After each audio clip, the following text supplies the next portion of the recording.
Now, on Philadelphia's #1 college radio station, WHIP, Rational Radio.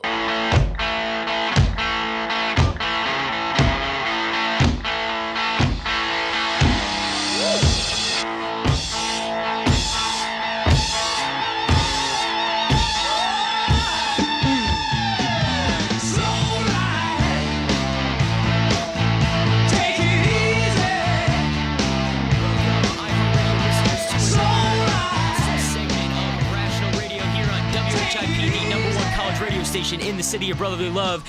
You're with Ryan Goodwin and the legendary Ryan Fischella in the studio today. Always a nice introduction. If you ever want to call in and give us your opinion on what we're talking about here on Rational Radio, call us at 215-204-WHIP.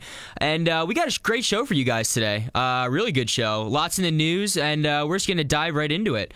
So today, Vice President Joe Biden has finally given an answer to this upcoming presidential election that he will not be running in it. He just announced that today, and pretty much he said it's too late. There's no way I can run a solid campaign being this late into the election process. So, I mean, that takes some weight off the shoulders of Bernie Sanders, along with Hillary Clinton and White House aides who were supporters of Biden had created this campaign for him that would be fast action in case he ever just wanted to jump right into it and get ready for it. But he just announced today that he will not be doing or running in the election, and that's kind of the talk of the town right now. Yeah, so it's interesting to look at because I don't know. He seems like I don't know. It just seems kind of natural right after being surrounded with this environment for so long that you then decide to go and run for president. Yeah, and I think I saw a stat on Twitter that said that this is only like the second time in history where the vice president has not run for president when the president is not on the ticket. Oh, okay. I see what you're saying. So it is something that has been common. What'd you say? It was the second time in history? Second time, I believe. Okay. But yeah, so no, he cited they were kind of out of time, which is kind of interesting. I mean, he is still like mourning the death of his son. Yes, they said that was a big factor in it as well. His son died of cancer in May of this past year, and the grieving process for him and his family have been pretty tough. So that was another reason why he decided not to run anymore. And this is big. Like I said, it takes the weight off the shoulders of Bernie Sanders and of Hillary Clinton a lot. So the Democratic Party, I'm sure a lot of people are upset by this fact that Biden isn't running now, but those Hillary supporters out there, they're going to be happy. Yeah, they certainly will be happy because I think that there was a poll done where it did show her getting a sizable boost from Joe Biden deciding not to run. But from the perspective of Democrats out there, he seems like, I don't know, that you might support him, that he might be kind of a likable person to a lot of people. I think he's definitely not as far to the left as people might think, as his boss, let's say, the president is. So I feel as though he's more of a moderate, and he could go either way, and it would be better for the whole political situation. I could see him doing some good things. He said some pretty dumb stuff in his era, this almost decade long as being vice president. He's said some things that weren't too intelligent and a little misinformed, but everyone makes mistakes. I think he could have had a good chance at winning. I think he would have made a good run. But I don't know. I don't know if this was a strong move by him. I don't know if this was the decision all the while. Why was all this hype of him coming up? That's my question. Why was he building this all up? I don't understand. Yeah, no, I don't know either. And I mean, I think that there was just a certain amount of kind of hype around it just because of his position. But I think ultimately, I mean, he's the only one that can make that decision. Yeah, and he has to make the decision of course. That's best for him. But it's interesting just to think in this article that I'm reading right now on abcnews.com, he's quoted as saying, "While I will not be a candidate, I will not be silent. I intend to speak out clearly and forcefully to influence as much as I can where we stand as a party and where we need to go as a nation. This is what I believe." So, I mean, he's saying that he's still going to be active. Yeah. And so what do you think his next move will be? I don't know. Actually, when this happened, I thought, all right, so now it's going to be interesting to see which TV network picks him up as like an analyst. I honestly wouldn't be surprised if he went to like CNN or something like that. I was like, that'd be good, right? Because they do all this like political coverage, and that'd be like a really good grab for them. Yeah. But I don't know. I mean, he's been in politics a long time. So for this, like, to be the end. Like, I don't know. I don't know. Like he is older. He's 72 years old. Yeah. 72 years old. So it's surprising that, is this Biden's last hurrah, Right. His son did die, and I'm sure that took a toll on him and his family. So maybe we'll see Biden slip away for a couple years, but then I'm sure down the line maybe he's going to poke his head back out. Oh, I'm sure. As long as his health remains intact and everything. But yeah, I'm not quite sure what his next move is either. I was thinking along the lines of him being a broadcaster on a major news political network that centers mostly around politics, like CNN or MSNBC or something along those lines. But yeah, so we might be seeing the end of Joe Biden here. Yeah, it would be. I mean, it would be weird just because of how long he's been in politics. Yeah. But I mean, at 72 years old, I mean, you have to wonder if that played a part in his decision. I'm sure it has. Because let's say he became the next president. He served 8 years. He served 2 terms. I mean, he's 80. He'd be he's the oldest president then, right. by a long shot. I mean, that's not to say that he couldn't do it. Yeah, at 80, that's not saying that he couldn't hold the job and do well, but. That's 80 years old. That's a lot of stress. That's a lot of stress. I mean, you saw when the Pope came. I mean, he's the Pope, and how much he was doing. He looked just physically drained. Yeah. So I mean, imagine what the president would be like. I mean, he has a nation on his shoulders and has people constantly breathing down his neck on what we need to do to secure this nation and the economy and blah blah blah blah. It's got to be a very.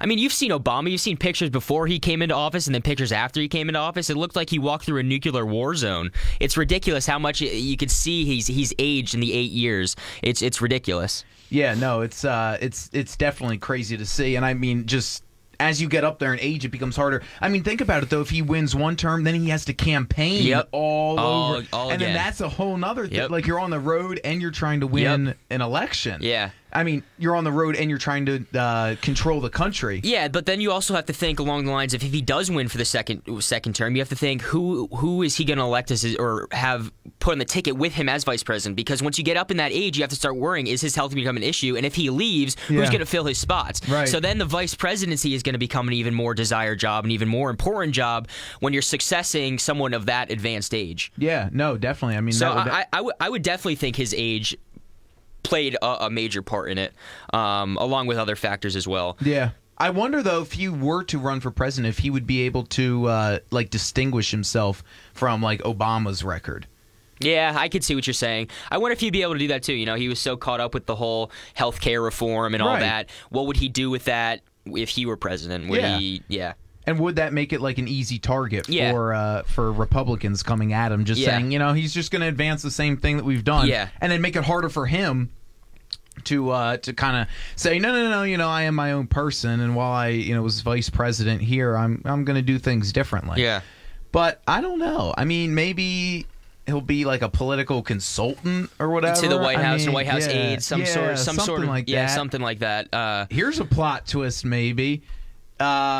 If the Democrats win, what if he becomes like cabinet position? Oh. Yeah. Oh, wow. That is a plot twist. Yeah. I just thought of that right now. Like, what if, Hillary Clinton wins, and what if Joe Biden was like Secretary of State or something like that? Wow, that's I didn't even think of that. Yeah. That is quite the plot twist. This is why he's the legendary Ryan Fraschilla. Geez. Legendary Ryan Fraschilla. And then that makes you wonder if he's already talked about it now, and they say okay, if I win, I'll make you this. Maybe this is why he's backed out. Maybe they're in cahoots or some sort, that he's scheming, because it's weird that he built all this hype up that I'm going to become this president. I'm going to run for president. Had all this media attention around him, and then all of a sudden, just as quick as it was, or it wasn't that quick. It was pretty months long, but as much as it was there, now it's just done and over with. Yeah. So why? Why is it all of a sudden just gone? So that brings a good question that you just said. Does he have things in the works right now? Does he have something with Hillary that if she wins, she might be giving him a seat? Yeah, and I mean, just looking at this article on ABCNews.com, it says that there was a super PAC that was created, like, to encourage him to run. Yeah. I mean, he wasn't even in the race, and there was a super PAC that was created for him. Yeah, exactly. So, which is kind of weird. Yeah, I don't know. That's a very good point. I didn't even think of that, and now that you say that, I'm beginning to think that's what's going on. I mean, that'd be crazy. I mean, and then also at this announcement, I mean, why was Obama there? Yeah, exactly. I mean, like, sure, like he you want to support him, but like. I don't know. I feel like this is like if he made an announcement for president, I don't think Obama would be there. Obama wouldn't be there, no. Like, I don't know. It just seemed very weird. The whole, like he was standing in the Rose Garden and Obama was there standing next to him. Like obviously you support him. And it's too late. It's really not too late. I mean, you have a lot of you'd have to start moving quickly. Yeah, you'd have to start moving quickly, but it still could be done. And they are, even on this article on Philly.com, it was saying that that there's aides in the White House that already had a strategy planned out for him if he gave them a go-ahead. So he had things set and ready to go. Yeah. He just needed to put it in motion, and so I think it could have been done. And he already has that name recognition out there. He has Joe Biden. He doesn't have to label himself Right. as what I'm going to do. He already has what he believes in. People already know about him. Right. Yeah, so I don't know. It is a whole weird scenario. Yeah, and there were lots of people that thought he would make the decision. He would be at his home in Delaware. Oh, okay. Who thought that where he might make the decision, but then he stayed at the White House to make the decision. So I mean, I don't know. I mean, I don't know. I don't know where he goes from here. I mean, maybe it would be good for him to just take, just be done. Yeah. And just, hang up your hat and call it a day. Right. Good run. You had a good run. Yeah, run. I think he's been in politics something like 40 years. Yeah, I mean, it doesn't surprise me. And, he was pretty high up in the Senate before he became vice president. And he's seen a lot. He's done a lot. Been a part of a lot. And certainly seen his share of tragedy in his life, which, I mean, really, no matter how you feel about him, is like really tragic. That he lost his wife, his son recently, and I think he lost another kid at the same time as his wife when his wife died. So whether you like the guy or not, you have to realize that what he's gone through is just insane, and the toll that it's taken on him. Yeah, and I mean, it's just, that has got to take so much out of you. And I mean, and maybe not having your family behind you when running for president, maybe that was also, like, we talked about how the most recent death of his son may have made a toll on this decision, or took a toll on him and led to this decision. But maybe the whole thing of running for president and having good family support, that once you come home from, being in the political arena for 18 hours of the day and you want to come home and relax and you just want to have your family there, maybe them not being there is also another big factor. Yeah, so just looking up, confirming this on people.com, it did say that his wife and then their 13-month-old daughter were killed in the car accident, and they were on their way to buy a Christmas tree. Yikes. And that was, in this article, it says just 1 month after winning his first Senate race. Yikes. He received that phone call, so. I mean, definitely. And then, then that, I don't know if you ever fully get over that. You don't, and especially coming around the anniversary of their deaths right now, and that's when he would be picking up his campaign. It would just be too much for him. And then just his son hasn't even been gone a year, and I'm sure that has been hard, because his son was really involved in politics in Delaware. Yes. And so, it's hard for him. Very hard. So. We'll go ahead and take a quick break, but we have lots more to talk about here today on Rational Radio. A special guest coming up later in the show, so be sure to stay tuned right here on WHIP, Philly's #1 college radio station. From the WHIP News Team, I'm Bianca Sorrentino, and it's time for your news now. 2 narcotics officers, a firefighter, and a civilian were injured in a house fire on the 1800 block of North Taylor Street around 8 p.m. Tuesday night. The officers were first on the scene and tried to save the man inside, but the smoke and flames were too heavy. The firefighters then rescued the man and took care of the fire within 30 minutes. The officers, firefighter, and civilian were taken to Temple University Hospital in stable condition.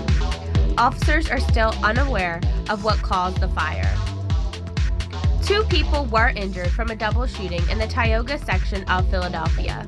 The shooting occurred on the 3500 block of North 18th Street around 7:30 p.m. Tuesday night. A 13-year-old boy was shot 5 times and a 20-year-old male was shot once. They were taken to Temple University Hospital in stable condition. Police are still investigating the shooting and no arrests have been made. For breaking news, follow us on Twitter at WHIP Radio and check out WHIPRadioTU.com. We'll see you in an hour with your news update. You feel like you've known your man forever. You know his full name, his nickname, his pet names. You know his birthday. He likes old school rap more than R&B and anything his mama cooks. Yeah, you feel like you've known your man forever. But that doesn't mean you know everything about him. Of all the women living with HIV in the U.S., about 66% are African American, and most of these women got HIV by having unprotected sex with a man. The good news is more and more women are stepping up and getting tested for HIV. Women just like you who know they have to look out for themselves. Get an HIV test. Whatever the result, there are treatment and support programs available in your community. To find out where you can get a free HIV test, visit hivtest.org/takecharge or call 1-800-CDC-INFO. That's 1-800-232-4636. If you've had unprotected sex, get tested for HIV. Take charge. Take the test. A message from the U.S. Department of Health and Human Services. Green light. Hey girl, school zone. I'm getting hungry. Car changing lanes. You want to meet me for pizza? Stop sign. Intersection clear. Yeah, street. Pizza sounds good. Ballin' Street? Girlin' Street! It's hard to concentrate on 2 things at once, like texting and driving. Stop the text, stop the wrecks. How will you stop texting and driving? Tell us at stoptextstopwrecks.org. Brought to you by the National Highway Traffic Safety Administration and the Ad Council. Hi, I'm LeVar Burton, and I'm proud to be a book person. Every child deserves to have access to books because children who grow up with books invariably do better in life than children who do not. How do I choose a book? Is it the cover? Yeah, I guess, sometimes it's the cover, sometimes it's the title. I guess I'm pretty visual, so it's a combination of those two. The first book I remember was Captains Courageous. When I finished that book, I had become so involved with these characters. So here's the thing. If a book's really, really impressing me and the writing is really, really good, I will peek and see what the last paragraph is. Because the endings of books, if it's really, really well done, that ending, that last thought should rock you. I am a book person, and if you're a book person too, read to a child and spark a lifetime of ambition. Join me at bookpeopleunite.org because reading is fundamental. A public service announcement brought to you by Reading is Fundamental, Library of Congress, and the Ad Council.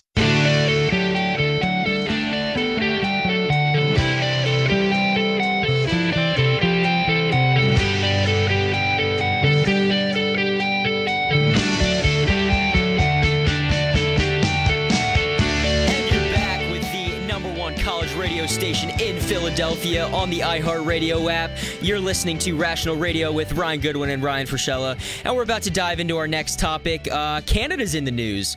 Elected a new prime minister. The Democrats beat out the Republicans, and the new prime minister, Justin Trudeau, has officially called out planes from bombing the Islamic State of ISIS.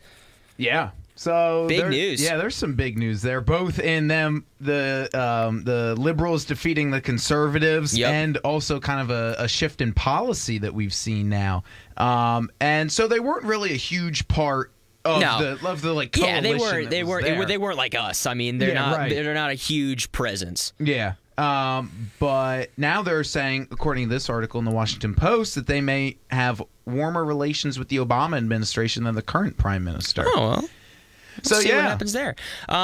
And we know that Justin Trudeau is a proponent of the Keystone pipeline. So, I mean, in long term, if the Republicans win the election coming up soon, and we have a president who, you know, is all for this pipeline, and we get it passed in Congress, you know, having Canada on board with us is a huge plus.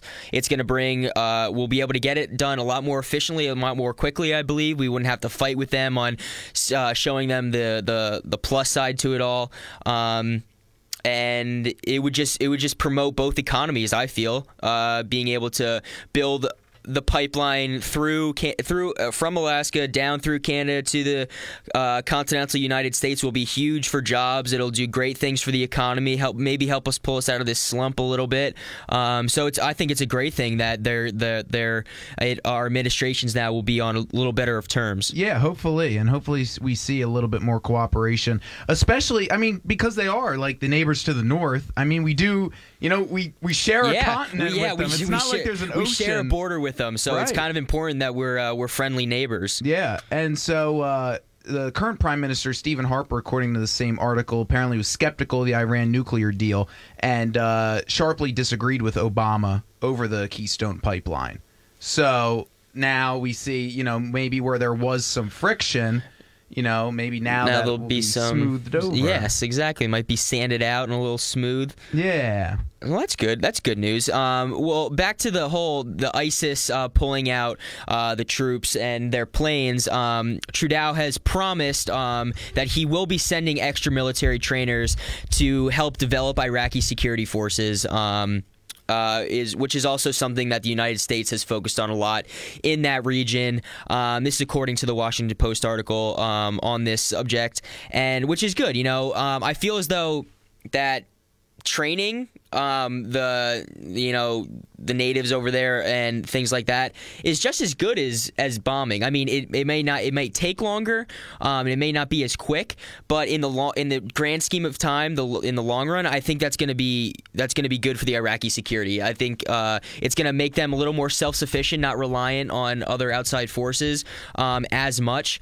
So I think it's good. I think what Trudeau is doing.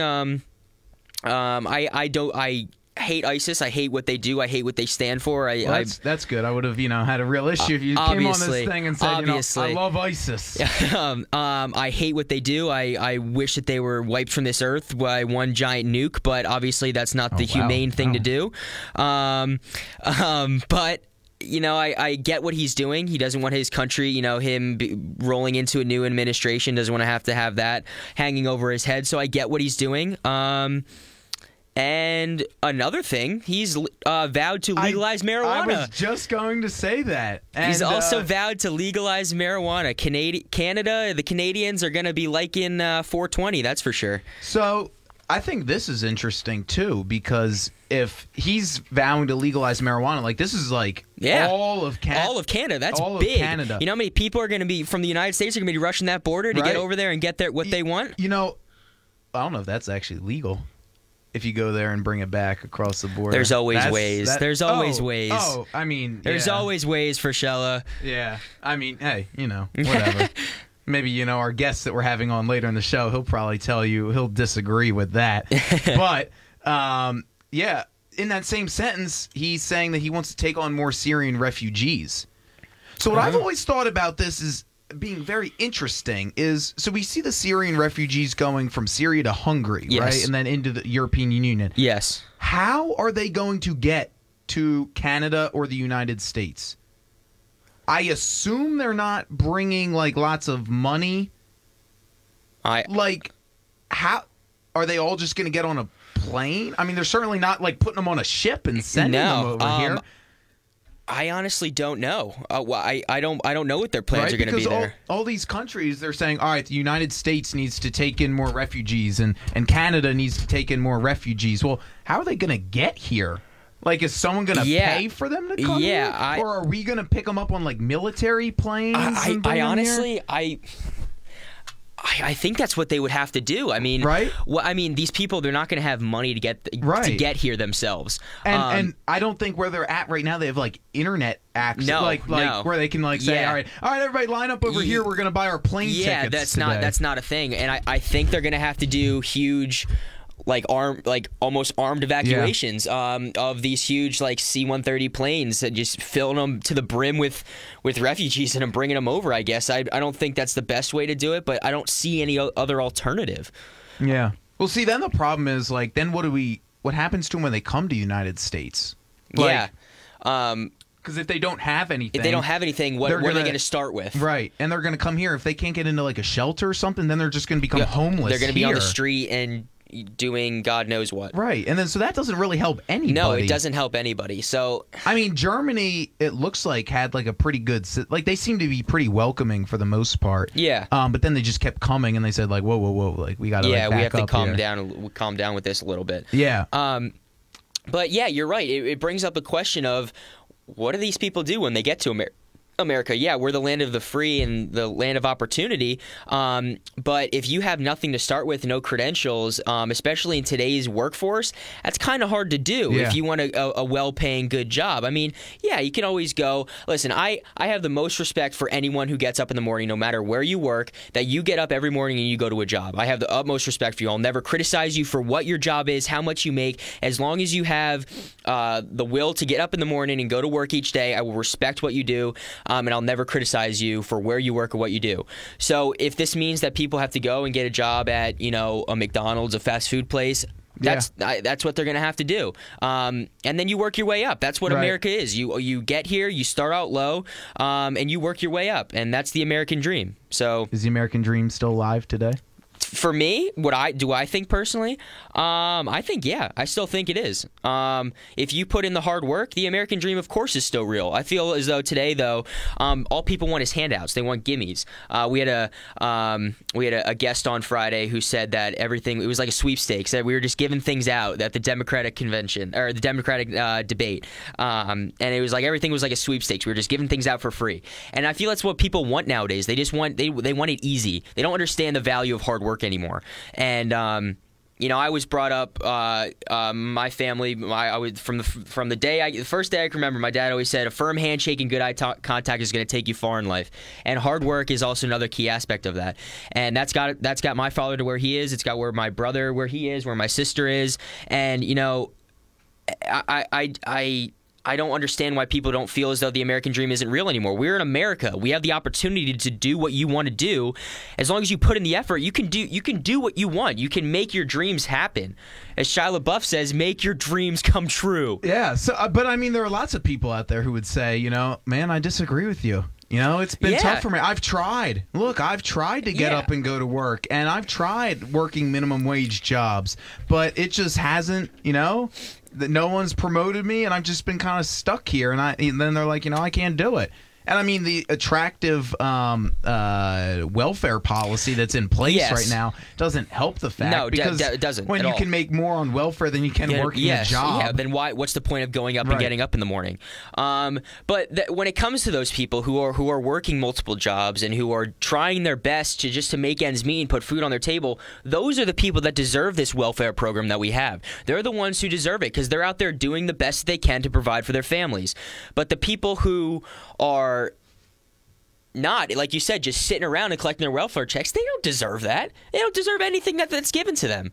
They're not up and making the best of their day. They're literally sitting around lazy, watching freaking cartoons and collecting money for doing absolutely nothing. That's why I think welfare and this whole, system that America has needs to be dealt on a more local or more stately level, where you're required piss tests and pee tests and things like that, and that are able regulate these people a lot more often, and that they're going out and at least getting applications and going on job interviews and things like that. If you're putting in the effort to get a job but you can't get it, you deserve welfare. At some point, there is, if you try for years and years and you're not getting anything, then there's something that needs to be done. But if you're routinely going out and you're getting follow-up interviews after follow-up interviews, and you're just this close but you just don't get it, some other guy gets it over you, you deserve welfare. That's see, my. then that can also be motivation though to keep working. Yes, yeah, right? exactly. You know, like you say, hey, man, I was passed up for this job, but you know, I know I'm good at this. I'm going to keep going. Yeah, I'm going to keep or going. I'm going to switch companies and see if I can do it there. Yeah, or you know, I made probably it to the easier said than done. But. I'm sure it is, but I mean, you know, having that, you know, when you make it to a certain stage in an interview process, almost to the final, and you almost get granted the job, it's kind of the wow, you know, I have something that people want. I'm likable. I have something that they see in me that could be prosperous and helpful to their company. And you're right. It puts in your mind, you know, the urgency to go out and keep going, to keep fighting, keep grinding, to do what you need to do to get your job done. Yeah, so just before we take our next break, 3 minutes before the break, 2 more things that this guy wants to do. Raise taxes on the wealthy and use deficit spending to improve infrastructure. Okay. And yeah, so that's what he's saying. And then this article goes on to talk about how he grew up in the public eye because his father was the famous political legend Pierre Trudeau. Yeah. And so he's also had to kind of struggle with distancing himself, saying how he's going to be different from his father. And so, I mean, it's interesting because it brings up the talk in Canada about political dynasties. Mm-hmm. And I don't know. I mean, I think what I just really want to see is I want to see how the relations between the U.S. and Canada change, if at all, with his election, with him coming into power. And what happens if a conservative president of the United States comes into office, like Trump. Yeah, where he definitely wants to do stuff about trade. Yeah. And but he likes the Keystone Pipeline. He does. This guy also likes the Keystone Pipeline. So that's a plus. It is, yeah. And so, I mean, I think we'll see, you know, where we go from there. Yeah. But I think actually that's really interesting that if, you know, you get 2 people that support one proposal, because then you maybe work together on it, right? Yes. You can try, because Canada, they have lots of oil up there. Oh, tons of oil. So if you know, maybe extend it a little bit, you go up into Canada, then bring it into the U.S., you work together on it, you bring jobs and money. Boom. Economic boom. That's right. It helps, you know, you scratch my back, I'll scratch yours. So yeah, it's gonna be exciting to see, especially with I'm sure this will be brought up within the whole election process now. I'm sure the candidates are going to be asked this question, you know, with this whole new Prime Minister of Canada, what's going to be our relations with them. I'm sure that'll come up in the next debates. So, yeah, you're right. It's interesting to look at and see what's going to happen in the next couple months. Yeah, so we are going to go ahead and take a quick break here on Rational Radio. Stay tuned, though, because we have a guest coming up in our next segment talking about an issue that just came out on Yahoo News today. So it should be a good discussion. Make sure to stay tuned. Right here on iHeartRadio on WHIP Radio, Philly's #1 college radio station. It's half past the top of the hour, and here's your WHIP Sports Update. I'm Tom Hanslin, and this report is brought to you by iHeartRadio. Download the app for free on your smartphone or tablet to instantly gain full access to your favorite music, sports, and entertainment. Well, the Mets are 27 outs away. 1 win from a World Series appearance for the first time since 2000. The star of Game 3 at Wrigley Field was who else but the red-hot Daniel Murphy. Swinging a high fly ball right center field. That ball going to the track. Are you kidding? Daniel Murphy, one more time, buries it into the bleachers in right center field. Incredible. The Mets take the lead 2-1. Josh Lewin on Mets Radio WOR making 6 home runs for Murphy this postseason. 5-2 was the final. New York is now up 3-0 on the Cubs. They look for the sweep tonight at 8 as Steven Matz opposes Jason Hamill. In the American League, the Royals routed Toronto 14-2. They lead the series 3-1. Game 5 today at 4 as it'll be Edison Volquez opposing Marco Estrada. On the ice, the Flyers fell at home to Dallas 2-1. The Devils beat Arizona 3-2 in overtime. The Islanders blanked the Blue Jackets 4-0, and after the game, Columbus fired their head coach Todd Richards after an 0-7 start. Veteran boss John Tortorella will take over behind the bench. It's 67 degrees with sunshine in Center City, and that's what's happening. With reports half past the hour, this is Tom Hanslin, WHIP Sports, your home for the main event weekdays 11 to noon, and the Temple Sports Hour from noon to 1.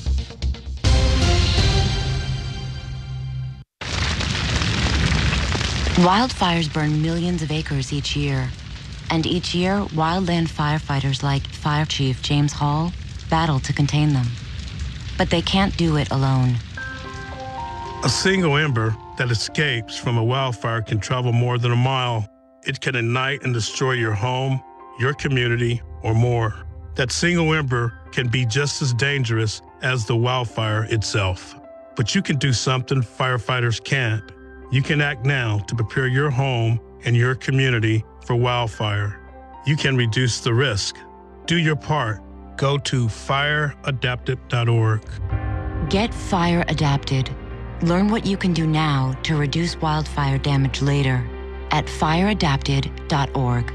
A public service message brought to you by the U.S. Forest Service and the Ad Council. Learn more at fireadapted.org. Chris, can you put the video game controller down for a second? I can talk and play. Oh, I'm totally annihilating this punk kid in Nebraska. I just feel like you're not acting like a grown-up in our relationship. Am too. Well, you still ride your skateboard to work, there's the comic book collection, the race car bed. Look, I'm young at heart, but I put money into my 401k every paycheck. I picked up a few savings tips at feedthepig.org. I have control of my financial life now, and that feels pretty grown up. Put away a few bucks, feel like $1 million.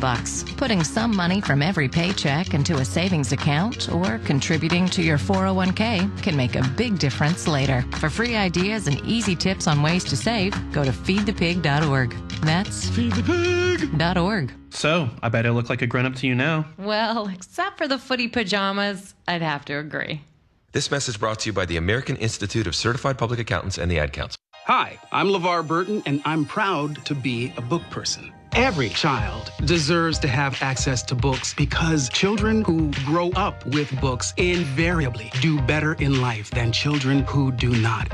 How do I choose a book? Is it the cover? Yeah, I guess, it's sometimes it's the cover, sometimes it's the title. I guess I'm pretty visual, so it's a combination of those two. The first book I remember was Captains Courageous. When I finished that book, I had become so involved with these characters. So here's the thing. If a book's really, really impressing me and the writing is really, really good, I will peek and see what the last paragraph is. Because the endings of books, if it's really, really well done, that ending, that last thought should rock you. I am a book person, and if you're a book person too, read to a child and spark a lifetime of ambition. Join me at bookpeopleunite.org because reading is fundamental. A public service announcement brought to you by Reading is Fundamental, Library of Congress, and the Ad Council.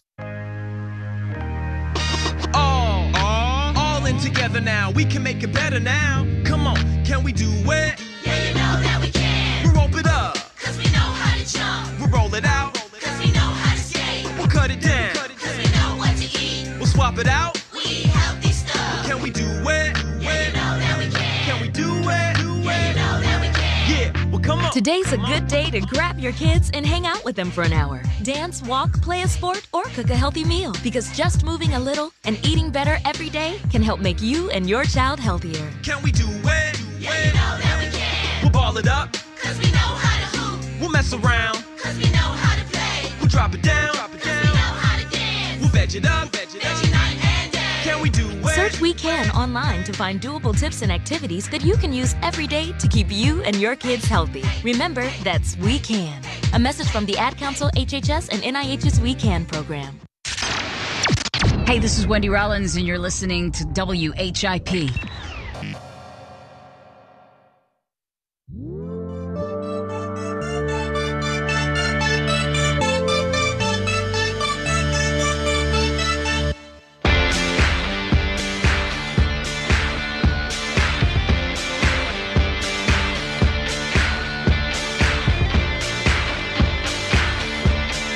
Welcome back, iHeartRadio listeners, to the great segment of Rational Radio here on the iHeartRadio app of WHIP, the #1 college radio station in Philadelphia. And we're going to dive into our next topic with our special guest here soon. But just to introduce the topic, Scalia has recently come out by saying that he does not believe, or he believes that it wouldn't surprise him if the Senate had turned down the death penalty. The Supreme Court. If the Supreme Court, my fault. Supreme Court came out and took away the death penalty. So, we've had many conversations about the death penalty here on this show, especially. So we wanted to bring in a special guest. And Yes. Ryan, you want to? Yeah, so we are now joined on Rational Radio by Chester County District Attorney Tom Hogan. Mr. Hogan, thank you for joining us here on Rational Radio. Absolutely, Ryan. Good to be here. So just to start out, I want to, from a prosecutor's standpoint, I just talk a little bit about the death penalty and maybe if you can see where Justice Scalia is kind of coming from, where he thinks maybe opinions are changing. Sure. First of all, let me say it's not irrational to be against the death penalty, and it's not irrational to be for the death penalty. There are good arguments on both sides.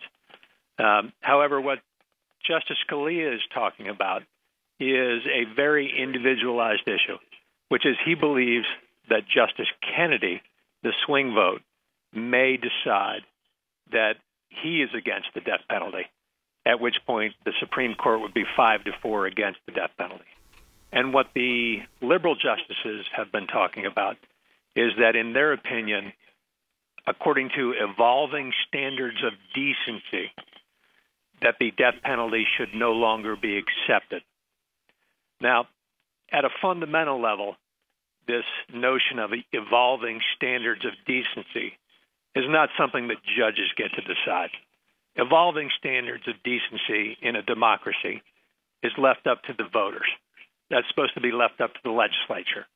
So the Supreme Court is overstepping their bounds here. Now, that being said, if you take a step back and you look at this historically, this is a cycle.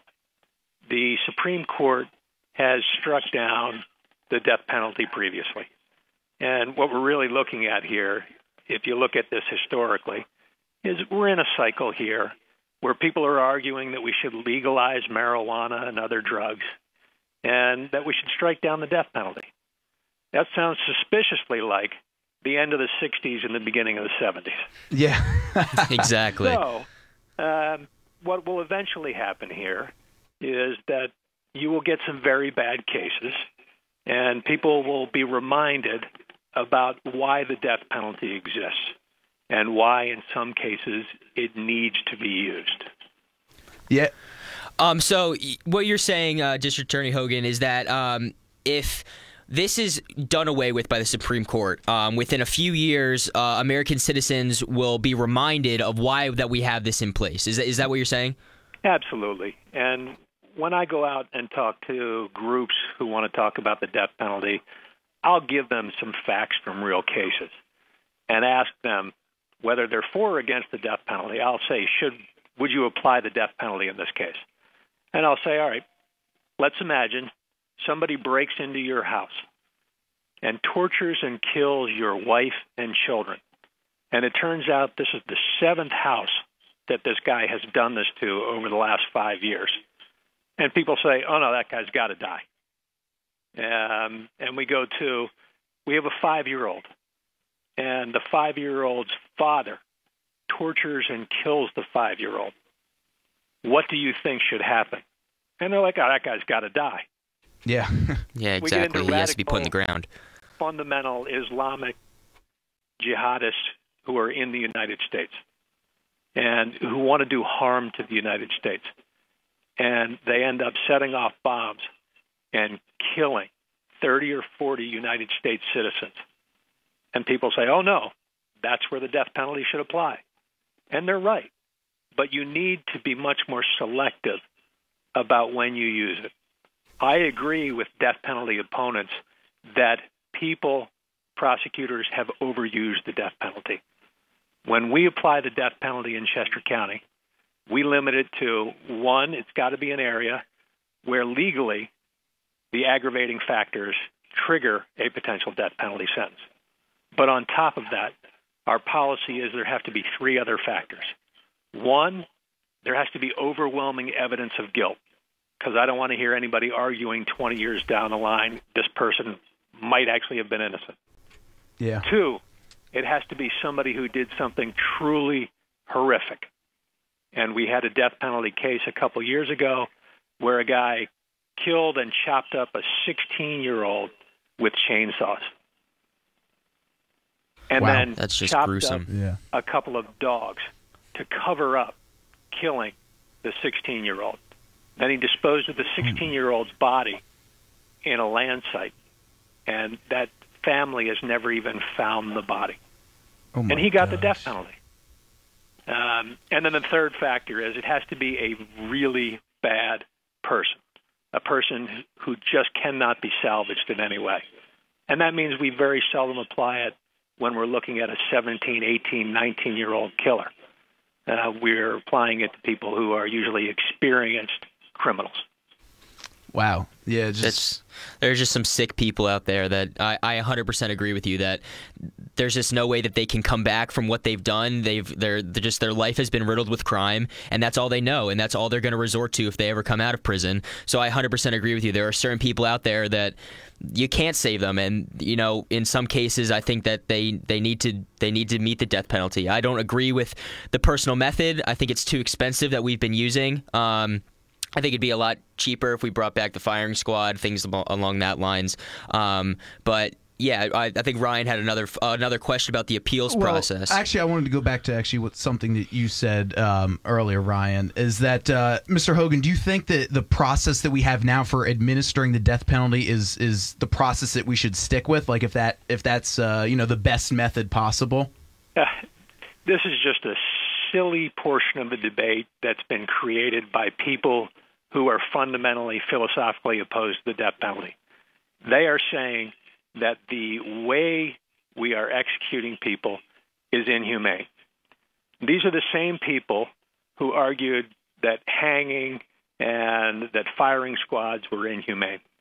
Quite frankly, every day there are animals, dogs or cats that have to be put down that are put down perfectly humanely, perfectly painlessly.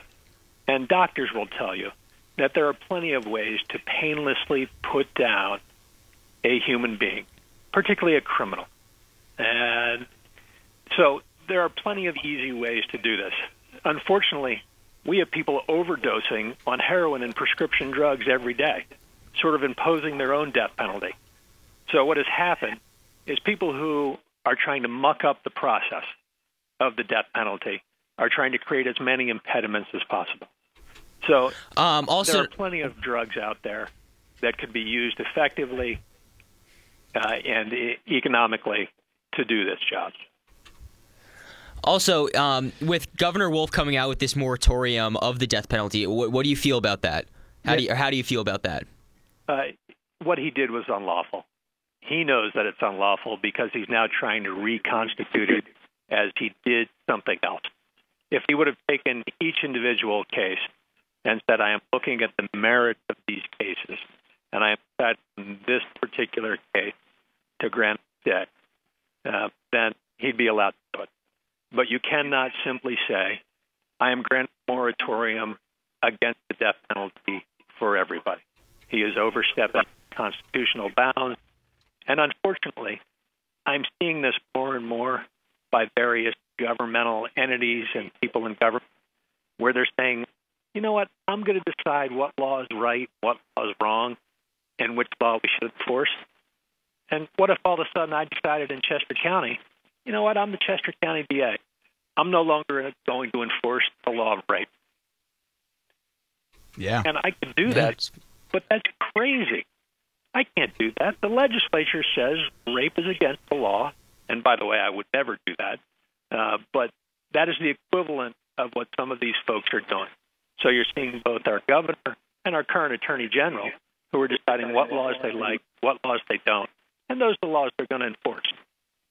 Yeah, just another mess there you're bringing up, Attorney General Kathleen Kane, something we've talked about. Yeah, we've talked about extensively on this show. All of her troubles that she's currently going through.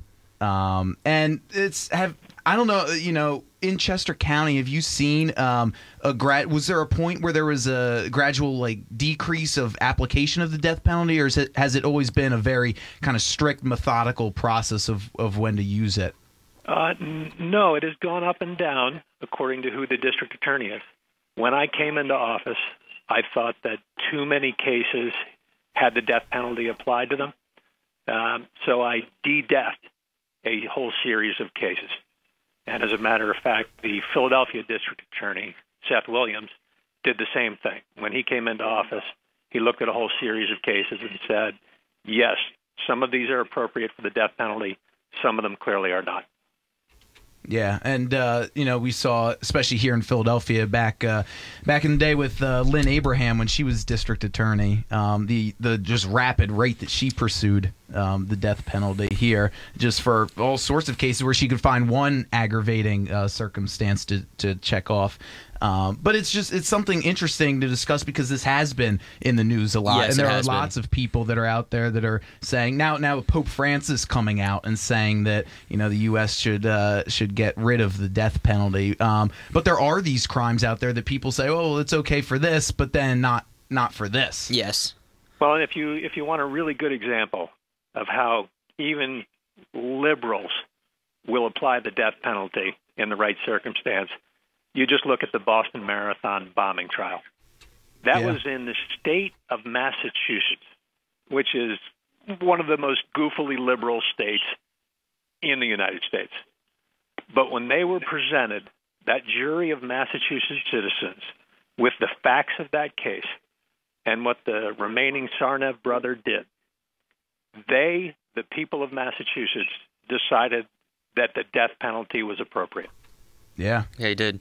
And if the people of Massachusetts believe that under the right circumstances that the death penalty is still appropriate, I'm pretty sure most of the United States, under the right circumstances, would agree to the same thing. Yeah, I think that's a perfect example to look at here. So, Mr. Hogan, I really appreciate you joining us here on Rational Radio for this conversation. It was great to talk to you. Yeah, absolutely. You guys keep up the good work, and let's hope the Owls have a good weekend. That's right. Yes, we are hoping for that. Hopefully they can beat Eastern Carolina tomorrow night. Definitely. Thursday night game. Yeah, so we hope you'll come back soon to talk about some other issues on here. Absolutely. You guys keep up the good work. Awesome. Thank you so much. Thank you very much. Bye.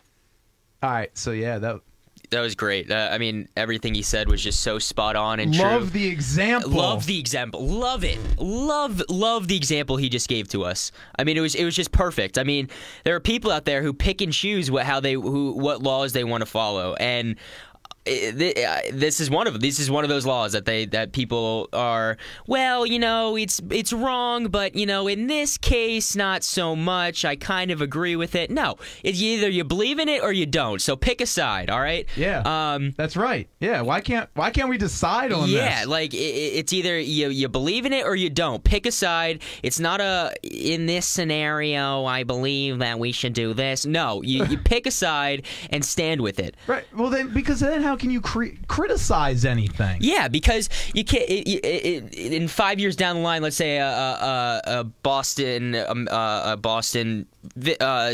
prisoner goes up for the death penalty, and they say, well, it's inhumane if he goes under death penalty. Well, you just said a year or two ago that this kid, one of the Boston massacre bombers, he deserves it. It's all hypocritical. Then everything's hypocritical. Then So you're going to have everything in life. There's one thing in life that comes down to it's someone's word, and that's the only thing that you can count on. Right. And that's what it's all about. So don't be a hypocrite.